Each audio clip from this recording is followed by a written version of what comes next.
అర్హత లేకున్నా ప్రేమించావు, ఇది కేవలం నీ కృపయే. యోగ్యత లేకున్నా హెచ్చించావు, ఇది కేవలం నీ కృపయే.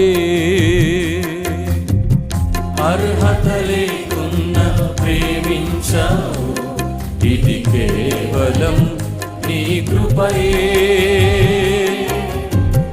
యోగ్యత లేకున్నా హెచ్చించావు, ఇది కేవలం నీ కృపయే. కృపయే కృపయే నేనేమై ఉన్నానో నీ కృపయే. కృపయే కృపయే నే బ్రతికి